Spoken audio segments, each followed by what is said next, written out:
welcome back to Velo News TV. I'm Neil Rogers, here with Johan Bruyneel, Discovery Channel Team Director at the end of the Tour of Missouri. It's got to be a bittersweet feeling for you. This is the final race. We're here before the start of the Discovery Channel U.S. Postal era. A week ago at the pre-race press conference, you talked a bit about your feelings, but there was still a race to be raced. Now, with just this one last stage, tell us again your feelings about the last event with the team. Well, it's the last event in the United States, and looks like if everything goes okay, we're going to win the Tour of Missouri with George, which is definitely a very good performance for our team. Bittersweet, you say? I wouldn't really name it like that. I think it's the end of a beautiful era, a great period in my life, where we accomplished so many things, a lot of things I couldn't even have dreamed about, and I'm very, very proud of these last 9 years.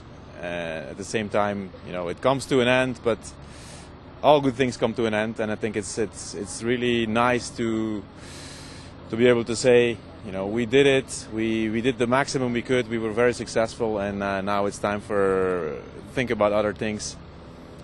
And it's been a great run, and for me it's been a big satisfaction to be able to work with so many different people, and really building a group of successful athletes, but also a group of great friends.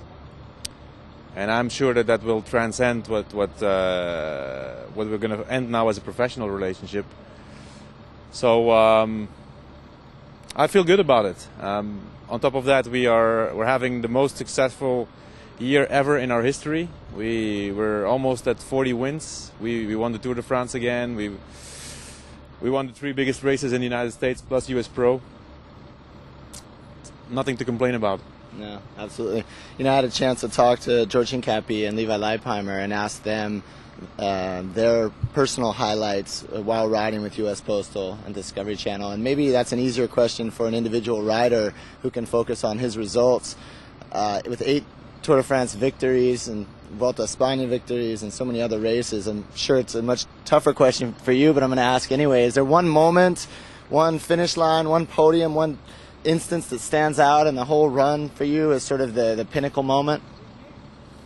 Well, it's difficult to really pick out one moment. I would ask if I could pick out 2. Okay. It would be, the first yellow jersey of Lance in '99 in Le Puy de Fou when he won the prologue. That was a great moment, because we started together in '98, and we had this crazy plan about preparing the Tour de France with somebody who had never been up there in the classification with a small team, and later we would go on by winning the Tour. But that first yellow jersey was a very special moment. Then we had so many good moments, and now last July in Paris, to be able to win the Tour de France again 8 times with somebody else who was not Lance, was for me also a very, very special moment. So I really take out these two moments. Yeah, well, that's interesting, because of those are really the bookends of your Tour de France success. The yellow jersey in the prologue, and the final podium in Paris. Yeah, but there's been so many things in between that it would be difficult to pick out any more. But those 2 really stand out for me. Sure. We're a little surprised that Lance Armstrong's not here at the race, especially the last event in the United States for an American team. Obviously, you're not Lance, but have you talked to him at all this week about coming out to be a part of this final event? I've talked to him a lot during the Tour de France, now during this week also a little bit, but it was never really the plan that he would be here. He's very, very busy with other stuff. He's really into all the events with his foundation, and for that's a priority in his life now, together with his family. And he's definitely following us from a distance. Sure. But unfortunately, he's not been able to be here. Yeah, the U.S. Postal Discovery Channel team is so closely linked to the rise of popularity of cycling in the United States. I mean, without one, there's really not the other. And with this team going away, What do you foresee for American cycling? I mean, will there be a giant void left behind? Do you think the people who have followed the team will stick around and follow the riders on other teams, or do you think we can expect to see a little bit of an empty space after this team is gone? Well, you know, I think that's an interesting question, and I really don't have the answer. But I'm very optimistic. I'm very optimistic for American cycling.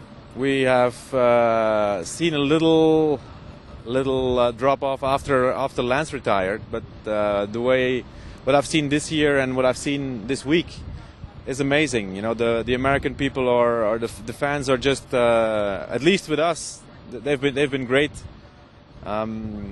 I've said sometimes that my decision to step back a little bit was influenced by a lot of pressure and negative vibes back in Europe and mainly in France. If all the races and the feeling I have would be as the feeling I had this week and over the year with the American fans, I would probably not be thinking the same thing. So I'm optimistic for the American cycling. There's 3 really big, nice stage races, big events, very, very well organized. I think also attractive for European teams. I think those events have a good future.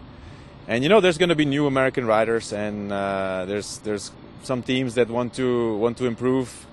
That going to Europe. There's other riders of the Discovery team who's going to be on other teams, but they're going to be followed by their fans, and I think it's looking good for American cycling. It's good to hear. A week ago at the pre-race press conference, you were asked about your plans for 2008. You said, yes, I've spoken with Astana. It's a possibility. I don't know yet. I may know soon. A week's gone by. Do you have anything yet you can tell us? Well, you know what? My biggest project is my family right now, because that's something that I couldn't pay enough attention to the last 5-6 years, and that's going to be my main focus. And anything that is a challenge for me and that I really feel like it's interesting and it's compatible with my family, I will consider. But I say nothing will get in the way to really think about myself and about my family, about my daughter. So it's still an open question. Well, I guess this would be an open question as well, because you had 2 riders on the podium of the Tour de France this year, and neither of those riders have yet signed for 2008, and you can't help but speculate that with your open question as well, is it fair to assume that maybe you're still talking with Levi and Alberto, and maybe they're still kind of waiting to see where you end next year before they make a decision where they'll be? It's definitely a possibility. I think, you know, one is 2, and there's speculation, and you're right. You know, they're 2 big champions, and I know they are negotiating with other teams about their future, but it's also a possibility that we might be together in the future. Well, Johan, thanks for the time. It's been quite a ride. I know back in '99 when Armstrong won the first Tour, that was what really piqued my interest in the sport and brought me into where I am. So thank you for everything. Thanks for the memories. My pleasure. All right, thank you. Thank you.